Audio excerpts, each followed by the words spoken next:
Hola y sean bienvenidos a nuestra sección de artes, el arte en tus manos. Fernanda Bastida y Alfredo Gutiérrez los saludamos. Hola amigas y amigos, me pone muy contenta que nos acompañen en el programa de hoy, porque conoceremos acerca de la restauración y de la conservación del patrimonio cultural. ¿Te has preguntado cómo se mantienen las obras de arte a lo largo del tiempo? ¿O quién se hace cargo de los edificios históricos que se desgastan con los años o que necesitan mantenimiento? ¿Y qué pasa si se rompe una escultura que se creó en el siglo XIX? ¿Cómo saber qué materiales pueden repararla? Todas esas preguntas y más podremos responder en el programa de hoy, en donde aprenderemos más acerca de la restauración y sabremos para quién se conserva el patrimonio cultural y por qué.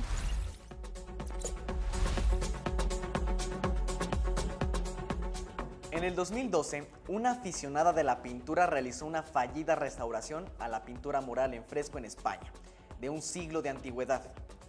El resultado catastrófico se convirtió en un escándalo internacional por quedar irreconocible, borroso, resultando en burlas, parodias y memes. Este caso, además de hacernos reír, nos recuerda la importancia de cuidar, mantener, preservar y conservar el patrimonio, y que esta tarea no debe tomarse a la ligera, pues es un trabajo que incluye varias disciplinas y acciones académicas, técnicas, además de legales para promover la identificación. La Organización de las Naciones Unidas para la Educación, la Ciencia y la Cultura, conocida como UNESCO, define el término de conservación como todas las medidas y acciones dirigidas a preservar los yacimientos y objetos culturales para estabilizar su estado y garantizar que se preservan para el disfrute del público y las generaciones venideras. El Instituto Nacional de Antropología e Historia de nuestro país define a la restauración como la actividad externa de la conservación. Es decir, cuando se realizan un conjunto de operaciones y programas que se aplican cuando el patrimonio ha perdido parte de su significado o características originales. Las intervenciones deben hacerse con rigor científico para mantener su riqueza y autenticidad. En nuestro país existe una ley enfocada en la protección legal del patrimonio cultural de la nación, promulgada el 10 de diciembre de 1970. Y publicada en el Diario Oficial de la Federación para la protección, restauración, mejoramiento y recuperación de los monumentos arqueológicos, artísticos e históricos, así como de las zonas monumentales. La Escuela Nacional de Conservación, Restauración y Museografía Manuel del Castillo Negrete, conocida como INCRIM, es parte del Instituto Nacional de Antropología e Historia. Esta institución de educación superior se creó en 1968 y está dedicada a la formación de especialistas de la restauración, investigación y difusión del patrimonio cultural con el reconocimiento de la UNESCO. Esta escuela es un referente básico en Latinoamérica para la formación de profesionales con una actitud crítica, creativa y ética, así como responsabilidad social en las modalidades de restauración y museología.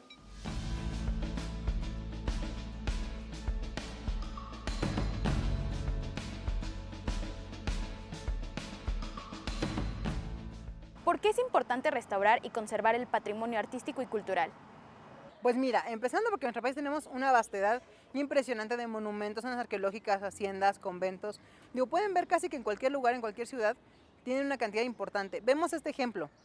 Ahora es del Museo Nacional de las Intervenciones, pero en su momento fue el convento de San Diego Churubusco. Y ahora como un mismo espacio también se diversifica, eso también es súper importante.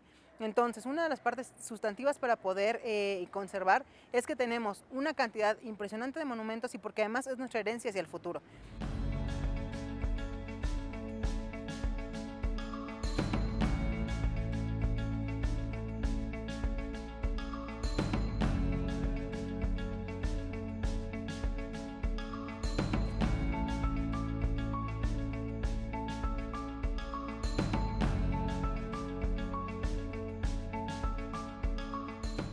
En este caso, por ejemplo, muchos de los edificios se han resignificado.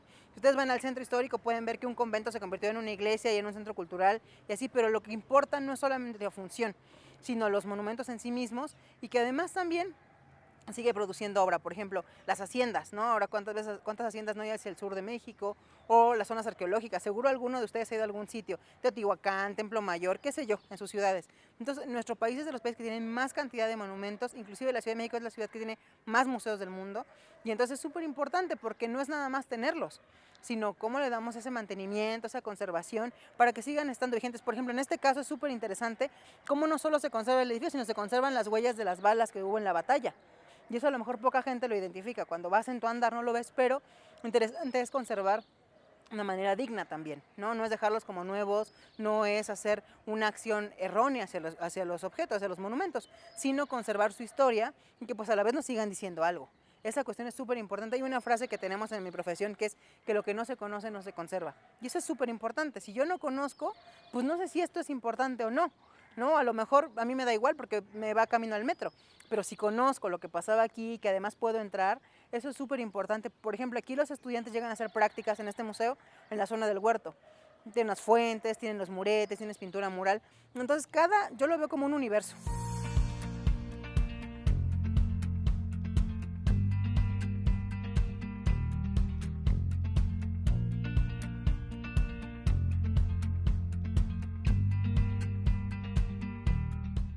Cada monumento a su vez tiene microuniversos en donde tienes la pintura mural, los cuadros, las esculturas. Entonces todo eso, si lo difundimos también, pues es una manera de conservarlo.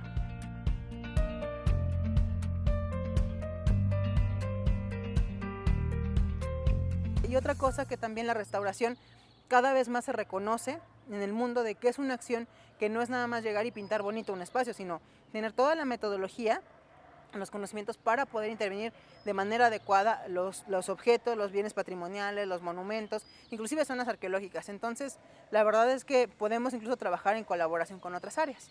Por eso es súper importante.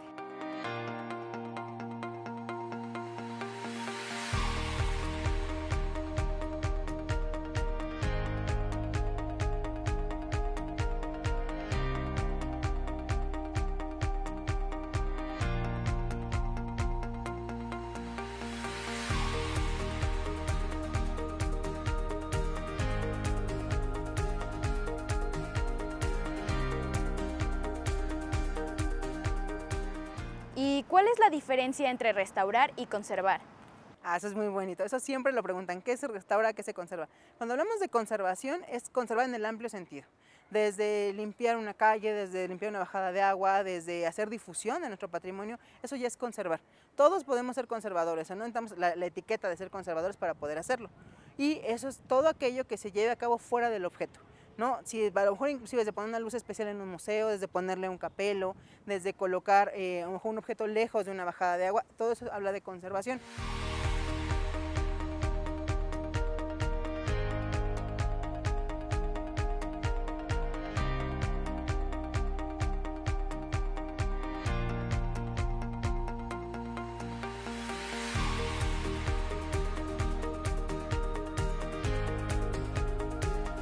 Cuando hablamos de restauración, hablamos que eso lo hace ya personal especializado y es la acción directa sobre el objeto. Algún proceso de limpieza, de resane, de adhesión de fragmentos, esas acciones que ya son directas sobre el objeto, eso lo hace un restaurador y eso se determina restaurar. Hay inclusive discusiones, hay varias iniciativas en lo del ICOM, de ICOMOS, de UNESCO, inclusive el INAH tiene su propio catálogo de qué es conservar y restaurar, pero en términos generales es como se determina. Algo que es bien interesante, que eso creo que vale la pena hacer la anotación, es que en México somos restauradores, digamos, porque nos formamos como restauradores, pero somos conservadores, restauradores en términos de profesión. Hay países, por ejemplo en Estados Unidos, en donde el conservador es el que genera los proyectos, el que dirige un proyecto, pero no ejecuta el proceso. Aquí no, aquí tenemos esa ventaja y esa dualidad. Por nuestro campo laboral tenemos que hacer ambas cosas. O sea, podemos generar un proyecto, pero a veces podemos intervenir el objeto. Entonces es muy interesante también pues, ver esas diferencias en otros países. ¡Wow! Nunca me lo hubiera imaginado. Pero en nuestro país, ¿quién se encarga de la restauración, conservación, protección y mantenimiento del patrimonio artístico y cultural? Pues mira, como te platicaba hace un rato, que somos de los pocos países en el mundo que tienen una ley federal, en México, el INAH, que es el Instituto Nacional de Antropología e Historia, y el INVAL, que es el Instituto Nacional de Bellas Artes y Literatura, son los que se encargan sobre todo de la protección del patrimonio. Aquí es bien interesante porque hasta lo hacen de broma que el INAH se encarga desde lo paleontológico, de lo más antiguo, hasta el siglo XIX. Y hay quien dice, bueno, hasta el 31 de diciembre de 1899, o sea, casi que puede ser en ese sentido, y a partir del siglo XX se encarga el INVAL.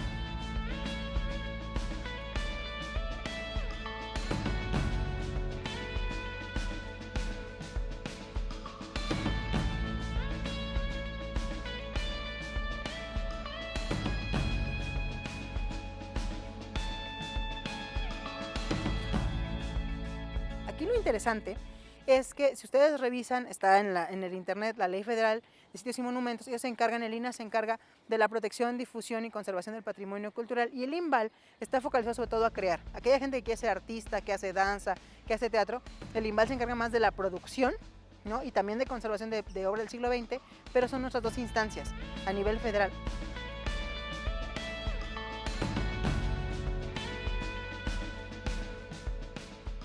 No, ahora también mi sugerencia es que cuando tengan que intervenir, por ejemplo, patrimonio en sus comunidades o vean alguna afectación en sus templos y tal, otros en templos antiguos, pues se dirijan al INAH para que tengan una asesoría y un apoyo, ¿no? Por ejemplo, en este caso que hablábamos del convento, este convento justo corresponde a la protección del INAH, ¿no? Todo lo que está dentro, todos los bienes que tiene, esculturas, pinturas, corresponden a competencia del INAH, del Instituto de Antropología e Historia, y, digamos, Bellas Artes, el Palacio de Bellas Artes, corresponde al INVAL.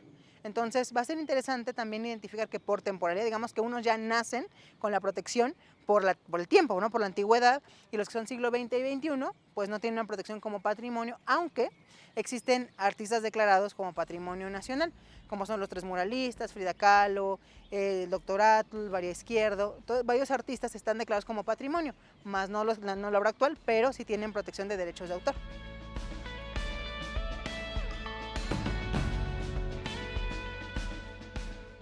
Bueno, pues esta cuestión de limpiar, de acomodar, de proteger, de difundir, eso ya es una labor de conservación, aunque no intervenga en la obra, ¿no? Y simplemente, sencillamente también es proteger. Si ustedes no cuidan lo que está en su casa, en su comunidad, ¿quién lo va a proteger por ustedes? Digo, hay instituciones, pero ustedes son los que están cercanos, los que viven ahí. Entonces, ustedes es súper importante que desde difundir, oye, fíjate que en mi población, en mi ciudad tenemos tal escultura, o tal iglesia, o tal zona arqueológica, esa difusión ya es una labor de conservación. Entonces ustedes son los principales, digamos, protectores de lo que tienen ahí, y ya, bueno, luego las instancias que correspondan. Pero ustedes tienen a cargo en sus manos qué se puede conocer, así como les platicaba de los valores que pueden ustedes dar a conocer de sus ciudades. Yo empezaría por ahí. Muchas gracias, Liz, por enseñarnos la disciplina tan completa de la restauración. Qué importante es saber toda la información posible que podamos recabar con una investigación para poder hacer un diagnóstico, procesos y análisis científicos antes de intervenir cualquier cosa. Ahora entendemos que la restauración no puede quedar en manos de aficionados, pues se necesita de toda una metodología para poder ejecutar el proceso, y que es toda una aventura la conservación del patrimonio arqueológico, artístico e histórico. Así es, Fer. También es importante decir que cada vez existen más espacios donde los restauradores pueden ejercer su profesión. Además del INAH, pueden trabajar en colecciones públicas o privadas, galerías de arte, estudios de artistas o hasta en la Marina o el Ejército. Ahora sigamos con De los Tesoros a la Memoria, donde conoceremos anécdotas e historias de los descubrimientos de los restauradores y sus procesos en los murales de Rafael Cauduro, en el Metro Insurgentes de la Línea 1 de la Ciudad de México.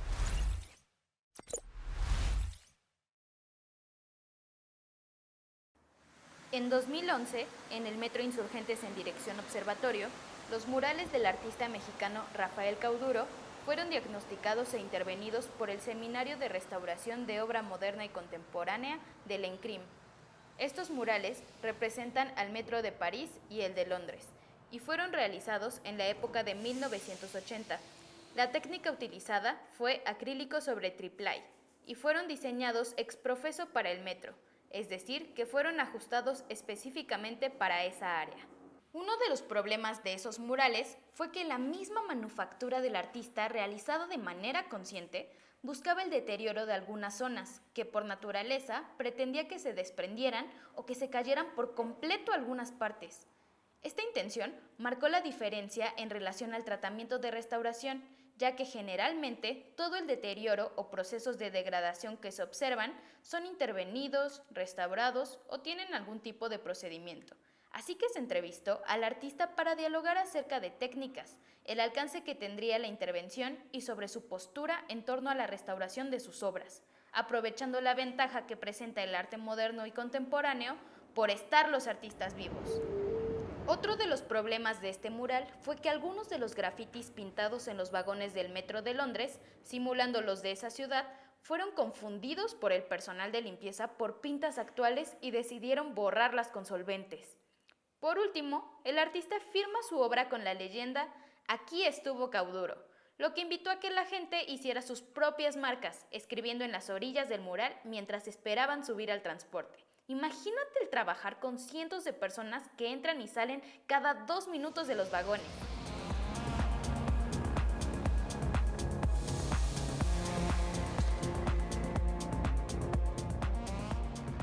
Fue súper interesante porque incluso ves las dinámicas del metro, ¿no? Siempre ves a la misma hora las mismas personas o gente que nos llevaba incluso agua o nos acercaba a platicar y nos decía, qué bonito pinta, ¿no? Cuando realmente estábamos restaurando. Pero fue una experiencia súper interesante porque además el artista nos acompañó un par de veces, entonces era ver la obra, hacer un diagnóstico en el sitio, con el artista en el metro, que bueno, sabemos todos que tomamos metro que pues la dinámica, pues es otra dinámica súper acelerada, súper divertida a su vez también, pero también en un momento en el que tú tienes que respetar las dinámicas del metro, o sea, no puedes invadir los pasillos, no puedes invadir el andén, entonces fue una experiencia súper divertida, la verdad. Qué interesante es este trabajo. ¿Cuántos retos a solucionar en una misma pintura? No imaginaba que también se debía conservar y restaurar el patrimonio moderno y contemporáneo. Sigamos con la maestra Lisette Mata para que nos cuente cómo resolvieron estas problemáticas y para conocer más acerca de las técnicas utilizadas en la restauración. Maestra, ¿para qué se necesita el diagnóstico? ¿Cómo se hace? Pues mira, un diagnóstico se realiza precisamente para poder identificar qué deterioros tiene una obra. Es como cuando vamos al médico y no sabemos qué tenemos, solamente sabemos que algo nos duele. Es un poco similar en las obras. En ellas tenemos un problema y intentamos identificar de dónde viene. Si es por la manufactura, si es por un deterioro que se le causó, si a alguien se le cayó. Entonces eso es sumamente importante y a partir de determinar cuál es la causa que genera ese deterioro, podemos entonces hacer una propuesta clara.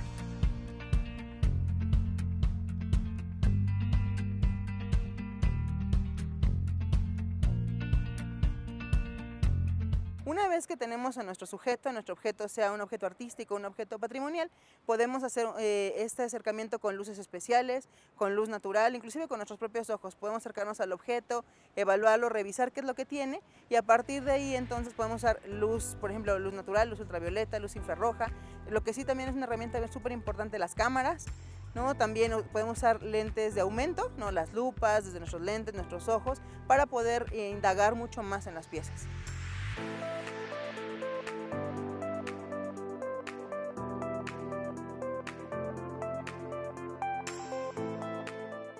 Algo que me llamó muchísimo la atención es la luz ultravioleta. ¿Cómo se realiza un análisis con esta técnica? Cuando tenemos a nuestro objeto necesitamos tener una habitación oscura. Una habitación que esté sumamente negra en donde podemos emplear esta luz, que puede ser una luz muy pequeña o una luz muy grande, y esta luz lo que hace es contrastar, es como las luces negras, hace el mismo efecto, y lo que necesitamos ver ahí es qué contraste hace, ya sean intervenciones anteriores, pueden ser técnicas de manufactura, algún tipo de efecto que tenga, y es súper importante, también es muy importante que nos cuidemos mucho de estas luces, porque necesitamos un equipo especial para poder emplearlas. Sin embargo, la luz ultravioleta lo van a escuchar de repente en casas de subastas, con restauradores, le pongo luz ultravioleta, porque eso nos ayuda a ver un contraste de qué es lo que estamos viendo con esa luz y lo que no vemos con luz visible.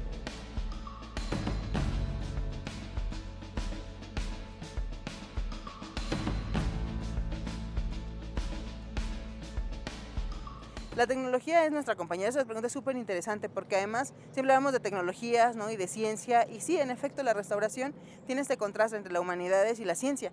Lo interesante aquí es que la ciencia la ocupamos de una manera distinta, no tan cerrada, no en una cuestión que sea aburrida, sino en realidad la ciencia nos ayuda a identificar técnicas de manufactura, identificar fibras. La tecnología también nos apoya, por ejemplo, a usar luz infrarroja para tomar fotografías translúcidas, o nos ayuda en su momento para hacer identificación, casi como si fuéramos un médico forense. Podemos tomar unas muestras, hacer análisis de qué estamos viendo en esas manchas, de cómo lo vemos, y podemos trabajar directamente con la biología, la química, la física, inclusive hemos trabajado hasta con la medicina forense, en el afán de entender qué tiene nuestro objeto.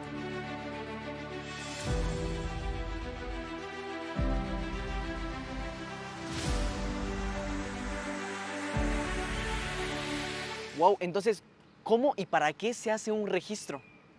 Claro, un registro es súper importante. Ustedes van a encontrar, por ejemplo, en un museo, ven un cuadro. No siempre ven una ficha al lado que tiene normalmente título, autor, técnica y año. Esa es nuestra información básica. Sin embargo, cuando trabajamos ya con una obra en el afán de hacer una intervención, tenemos que tener información mucho más profunda. En dónde fue hecha, por quién fue hecha, si la hizo un artista que esté vivo o fue en algún momento en siglos pasados. También este registro nos va a ayudar a proteger las obras. Cuando tenemos buenas fotografías, podemos identificar la obra tanto para diagnóstico, para restauración y también inclusive si esa obra llegara a perder, tenemos fotografías para poder identificar y buscarla.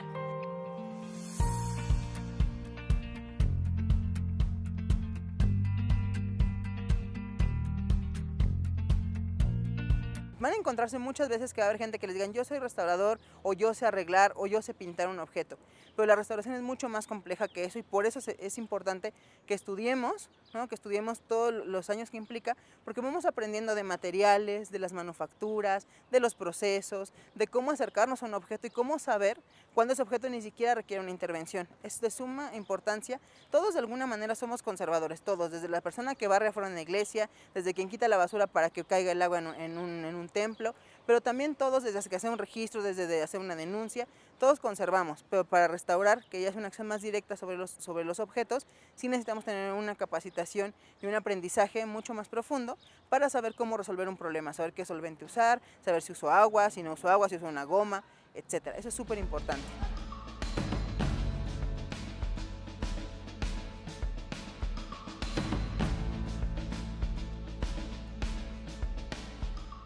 Maestra, ¿por qué cree que es importante que se respete la historia de la obra? ¿A qué se refiere este término? Fíjate que la gente dice la pátina, ¿no? La pátina del tiempo, la historia del tiempo. Y en realidad lo que están hablando es una alteración natural. Así como nosotros tenemos una alteración en nuestros cuerpos, cuando vamos de una alteración de los materiales empieza a haber un envejecimiento natural, ¿no? Sin embargo, es súper importante determinar en cada objeto qué se requiere respetar y qué no. Por ejemplo, esta cuestión de la historicidad, hablamos del convento San Diego Churubusco o pensamos en los templos que vemos en el centro, ¿no? En donde sí hay una pátina del tiempo, hay una alteración natural por el envejecimiento del tiempo, sin embargo es súper importante no dejar los objetos como nuevos. O sea, el objetivo no es que se vea como nuevo, como si nada hubiera pasado. Eso sí sería un error, porque sí estabilizamos un objeto en el afán de que siga funcionando, pero nuestro objetivo no es erradicar la historia. Pues imagínate, es como borrar la memoria de todo el mundo, simple y sencillamente poder ayudar a ese objeto a que se mantenga estable y que si a lo mejor se deja algún tipo de efecto del deterioro no pasa nada, o sea, no hay ningún problema con ello y eso es súper importante. Por eso la restauración te da esas herramientas para decir dónde sí, dónde no, dónde eliminas algo y dónde no. Eso es una parte súper importante. Me encanta el trabajo que realizan los restauradores, pues además de ser investigadores y profesionales de la técnica, tienen que ser flexibles para poder trabajar con los diversos contextos que se les presentan, como lo vimos desde los andamios del metro. Así es, Fer. En este episodio aprendimos todo lo que implica la conservación y restauración del patrimonio cultural, y que para dedicarse a este trabajo se requiere una gran disciplina, conocimientos y técnicas. Y también que se hace gran uso de la tecnología y que los restauradores deben estar a la vanguardia de descubrimientos de todo tipo. Nos abrió el panorama de todos los lugares en donde el restaurador puede desempeñarse y que esta profesión también tiene un campo legal. Recuerden que todas y todos podemos ser conservadores de nuestro patrimonio familiar o comunitario. ¿Y ya pensaste con qué vas a empezar? Haz este programa con nosotros. Participa con Jóvenes en TV, un espacio de reflexión y construcción del conocimiento. Y así es como terminamos esta exploración del mundo de la conservación y la restauración del patrimonio cultural. No se pierdan el próximo episodio. Nos vemos la próxima.